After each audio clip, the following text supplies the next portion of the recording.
இட்லி மாவு இல்லையா வீட்டில், கவலையே பட வேணாங்க. 2 உருளைக்கிழங்கு கொஞ்சம் ரவா இருந்தால் போதும். அட்டகாசமாக 4 பேருக்கு தோசை சுட்டு சாப்பிட்டுக்கலாம். ரொம்ப நல்லாயிருக்கும் டேஸ்ட்டும். உருளைக்கிழங்கு நல்லா துருகி எடுத்துக்கோங்க. இந்த மாதிரி தண்ணியில் போட்டு வாஷ் பண்ணி ஒரு பவுலுக்கு மாற்றிக்கோங்க.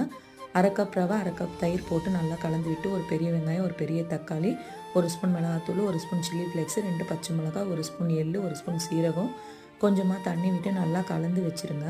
10 நிமிஷம் ஊறட்டும். 10 நிமிஷத்துக்கு அப்புறம் எடுத்து தேவையான அளவு உப்பு, கொஞ்சமாக பேக்கிங் சோடா போட்டு நல்லா கலந்து விட்டுக்கோங்க. தவாவை நல்லா ஹீட் பண்ணி 2 ஸ்பூன் எண்ணெய் விட்டு கொஞ்சமாக எள்ளும் கருவேப்பிலையும் போட்டு நம்ம கலந்து வச்சுருக்க மாவு எடுத்து தோசை பதத்துக்கு அகலமாக பரப்பி விட்டுக்கோங்க.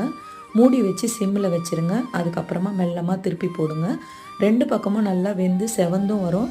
பார்க்கும் போதே ரொம்ப கலர்ஃபுல்லாக இருக்கும். இதுக்கு சைடிஷ்ஷே தேவையில்லைங்க. நம்ம அப்படியே கூட சாப்பிட்லாம். அவ்வளோ அட்டகாசமாக இருக்கும் டேஸ்ட்டு. வீடியோ பிடிச்சிருந்ததுன்னா லைக் பண்ணி என்னோடய சேனலை மறக்காமல் சப்ஸ்கிரைப் பண்ணுங்கள். தேங்க்யூ.